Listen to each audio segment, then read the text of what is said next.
Hello there, friends and sane persons, and welcome to another episode of Wednesday Whimsy. Wednesday Whimsy is a short show that I do every Wednesday evening where I talk about a board game topic, a top 10, something like that. So today's topic's a little bit, it's more in my Musings series. I have been playing a lot of solo games lately. Now, that's not abnormal. I play a lot of solo games in general because I live alone, and when I can't find someone to play with, well, I can always play with myself. Anyway, but there's been a couple of games that have come out that have had interesting solo editions. Now, one of them came out a little while ago, but a new set just arrived. One of them, and the rest have come out or I've started playing within the last month or two. I'm not going to talk about the games themselves. I'm going to talk about kind of how their solo modes work briefly. And then I'll kind of come together with some things that I like or don't like about different solo modes and solo games. So it's going to be more, a lot of talking. I don't know that, usually the solo mode pieces are not actually shown in pictures online. It's not really something that gets a lot of focus. So I'll probably do a lot of talking here, but that's okay. So the first game that I was thinking I would talk about is a game I did on a Wednesday Whimsy not that long ago. The game is called Expeditions, sort of the sequel to Scythe, and that's not the right banner. Excuse me. Expeditions. Probably could have done that beforehand, but so this is Expeditions, the sequel to Scythe. So the way Expeditions works as a solo game is you have there's kind of three areas of the board, and so you'll have one mech that's in a top area of a phantom player, one mech that's in a middle area of a phantom player, and then you have your own that you can control. So on your turn, you're just going to take your normal turn. The mechs will block you, and well, it looks like I have a number 5 for this. It should be a 4. I'm doing great today. But in fact, you know what? Here, I'll edit that one right here. Let's see if I can't edit it. Amazingly, it's now saying just Expeditions. And what you'll do is you'll flip over a card. The card is going to show, what the top mech does. It's going to move in one direction, a certain number of spaces, and then based upon what point the game is in, it's going to do some action or nothing. It might, just sit there. It might take some item. It might, it might affect what's available to you in some way.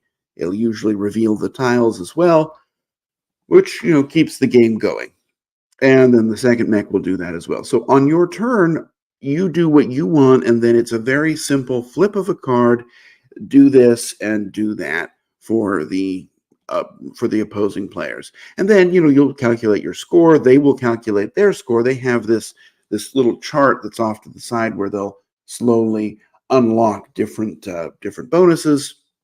And so they can have a very challenging opponent if you want. There's, I think, 4 or 5 different levels of difficulty. It's a really good way to do solo. What do I like about it? I like that there's not a lot of upkeep.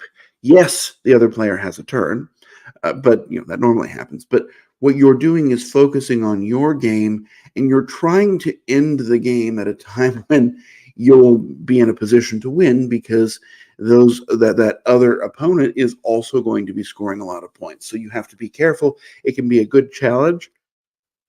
I find I always win on easy, and I often win on normal, and I've not played on the hard and very hard variants yet because I worry those might be too hard for me, and I'm not that great at the game yet. But it's a great way to experience the game. So let's turn that off now, and we're going to talk about another game. And this is a game that So there's actually two solo modes for this game. This is one that I recently got the deluxe edition, which had the new solo mode. And this is the Castles of Burgundy. So there was an initial solo mode that came out as, I believe it was part of one of the board game advent calendars, and that's included here. But what there is now a full Automa solo mode. You'll play against an opponent who is, of course, known as Shatoma.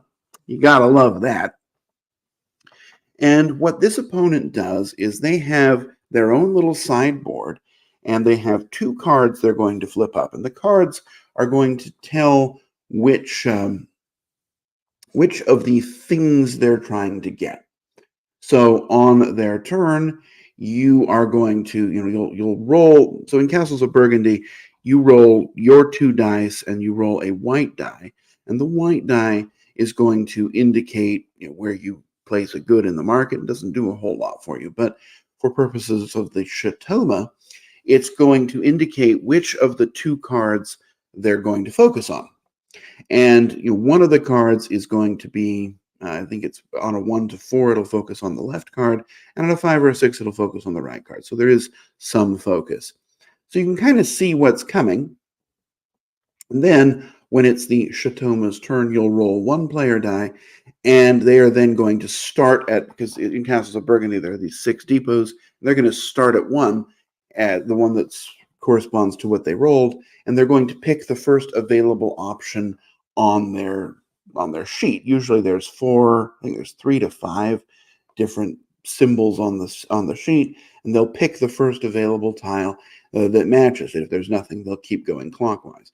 If there's absolutely nothing, they take a wild from the market, which is a face down tile, or they might place from their reserve. There's a separate area where they can kind of build up other things.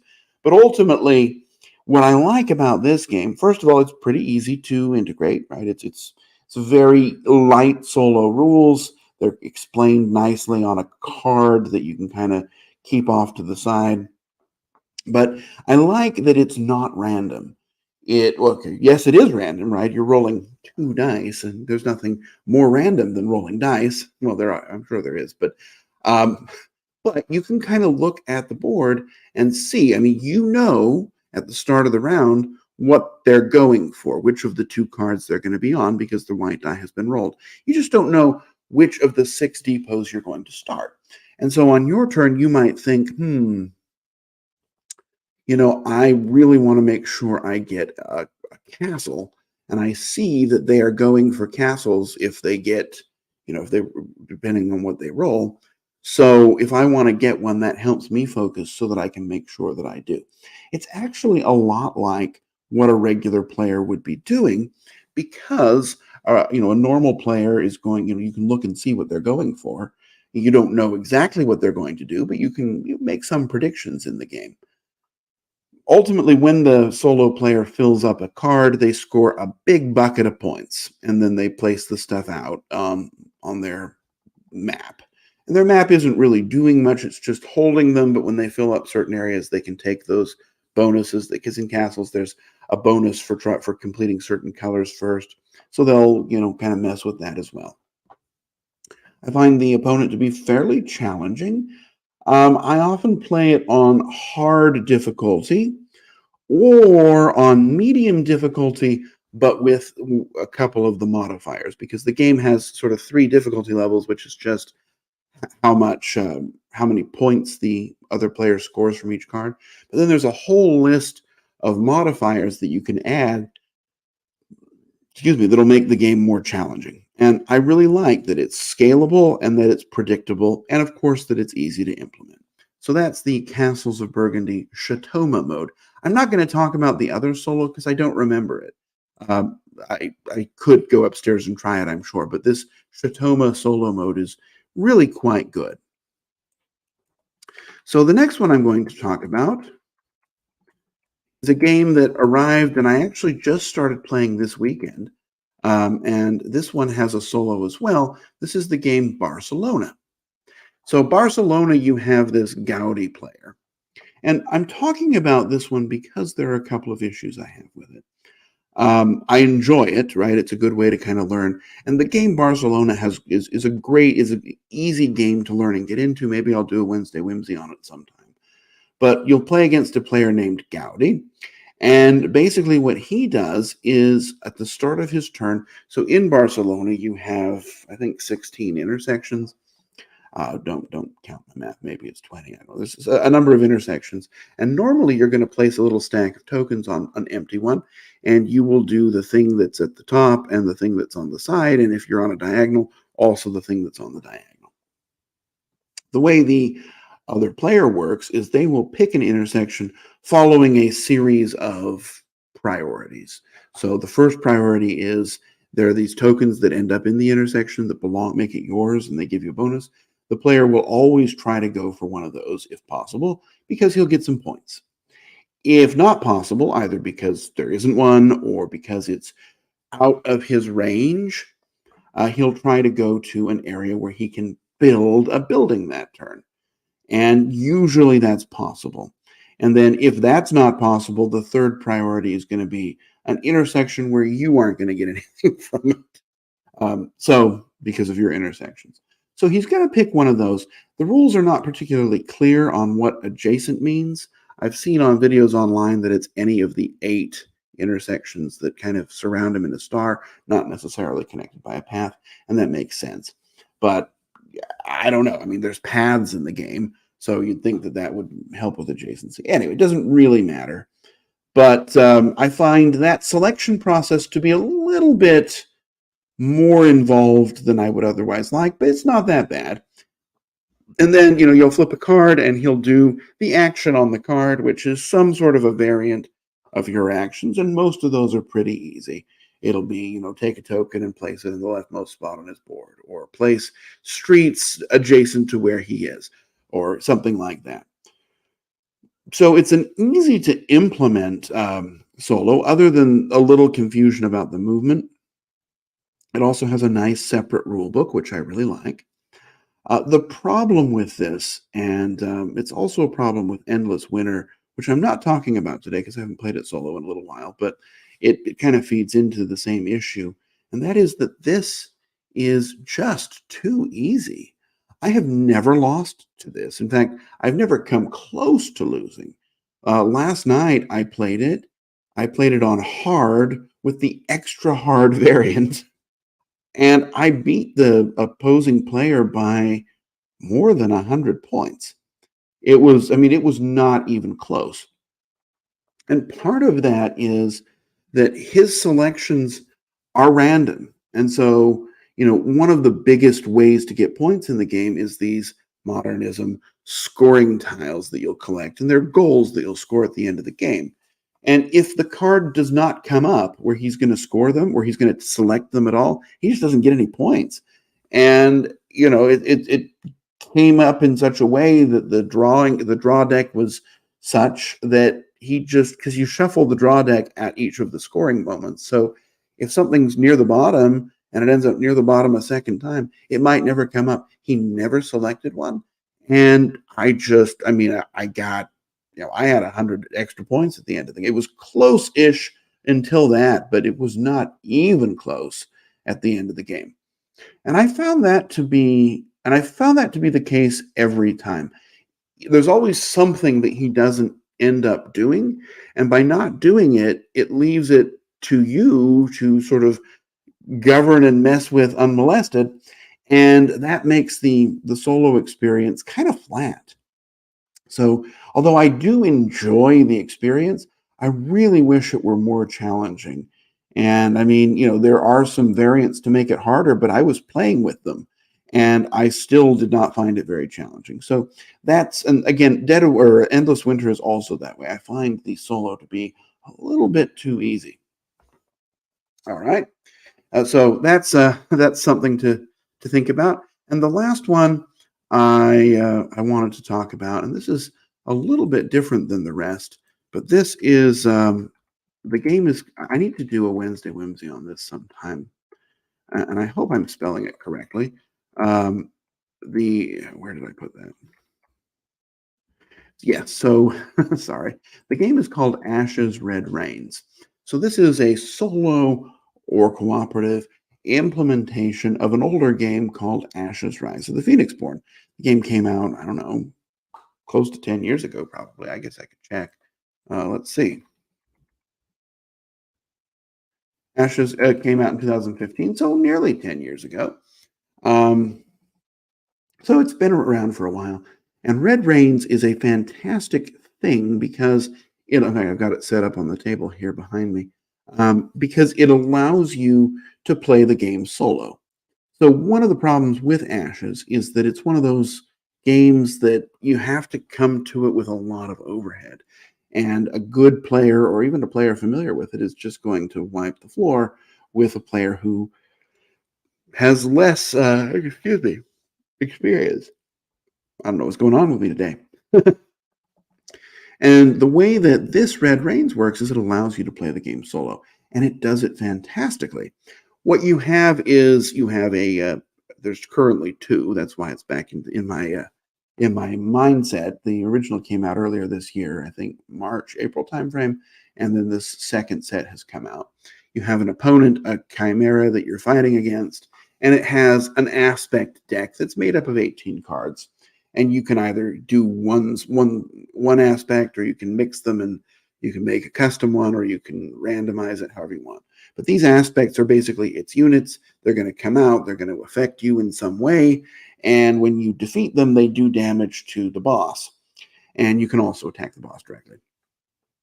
On the boss's turn, on the chimera's turn, you are going to roll normally two dice. So there's these resource dice, and when I think they're a 50-50 split between a basic resource and a shard.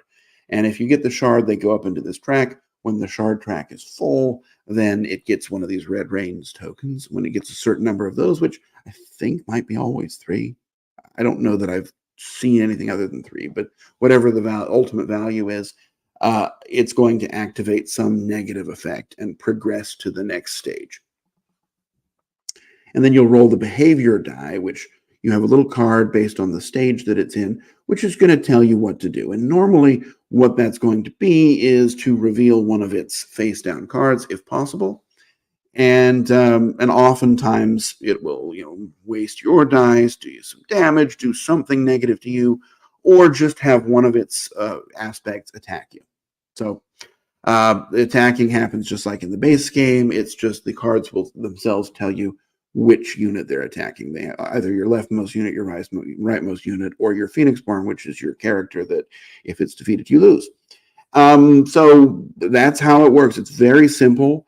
I find, I occasionally look up a rule or two. I wish the rule book's kind of weird because it's 2 separate rule books, and some of the stuff's in one and some of the stuff's in another. I don't know who thought that was a good idea, but still, it's pretty fast, and it's designed to work with all of the different character decks that you can choose. Like there's a way, some of the decks focus on burning through your opponent's deck.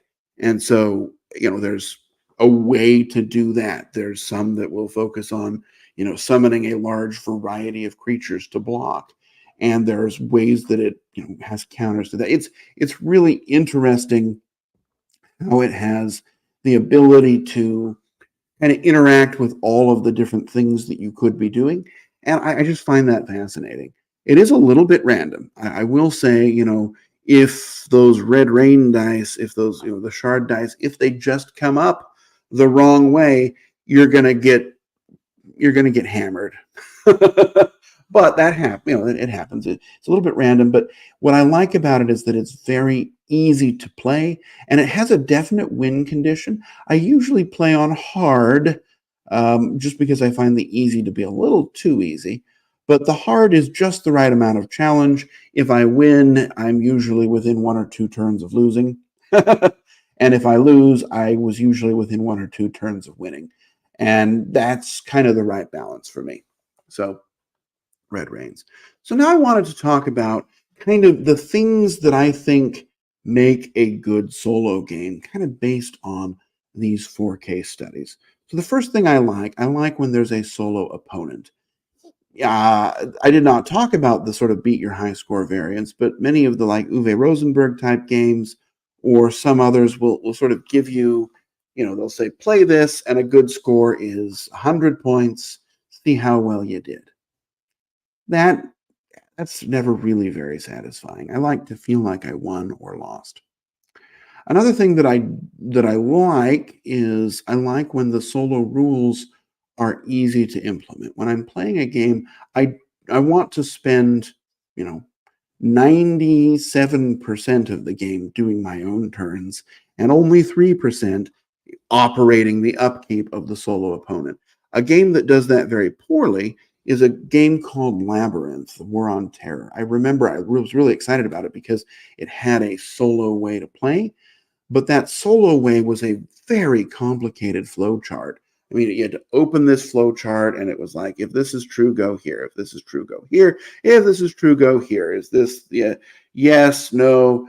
It was just, you felt like you were constantly just reading the flow chart and then reading the rules for examples because they weren't very clear. And it just took away from any of the joy of the game.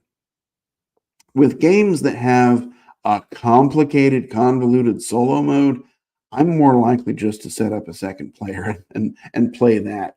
I was playing recently another really good solo game. I should have put it on my list. Is Great Western Trail New Zealand. All of the Great Western Trail second edition series have a great solo mode that's a really easy one. It's a deck of cards. I like that. I like when it's flip a deck up, do these two things, and that's great. So Scythe, the Expeditions, actually base Scythe has a pretty good solo mode. It's one that I really enjoy. It takes a moment to figure it out. It's a little counterintuitive, but once you get it, you've got it, and you can just play the game. And I find that having a solo opponent that is challenging and that is easy to operate makes the game for me, makes it so that I'll like to get it out. I like when the solo rules are separate from the main rule book. Castles of Burgundy, the Chateauma rules, all of the rules are kind of in this one rule book. I don't like that. But it does have this player card. It's double-sided, and you can set it out, and it will go through pretty much everything. Occasionally, you might have to look something up if you forget or if it's not spelled out. But the Chateauma rule sheet I find to be a really good way to do it. Yeah, the rules are buried in the rule book, but I don't have to keep it open while I'm playing. I can just use this thing. I like when the solo opponent is challenging. That's what I did not like about Barcelona, is that, like I mentioned, I've never lost. I've never even come close to losing. It's never felt like a threat. That basically is more of a beat my high score game at this point with a sort of a fake shadow opponent. I don't like that. I really wish it were more challenging because I would play it a lot more. I kind of feel like I've solved that puzzle, and so I'll just play with other people, which is great. I can still enjoy the game, but I like when there's some sort of a challenge. I like to feel like I'm going to lose or win within a couple of turns. I like when the game has some predictability. With this Chateauma on Castles of Burgundy, I really like that. I like that I can see what he might do. I don't know exactly what it is, but I know enough that if I want something, I can make sure I get it, which is how I would play with a real player. I like when these opponents, they simulate a real player's interactions without having you go through all of the motions that a real player would do. So those are just some of my solo musings, things that I like a lot. These are great games. I will probably talk about Barcelona on a separate episode. I'll probably talk about Red Rains on a separate episode, just because those two are great games. But anyway, that's all. That's all for this episode of Wednesday Whimsy. A little disorganized, uh, but at least I had some ideas and some things to say. I'm going to wish you for now safe travels and courage when you need it. And I will see you next week on another episode of Wednesday Whimsy. Bye-bye.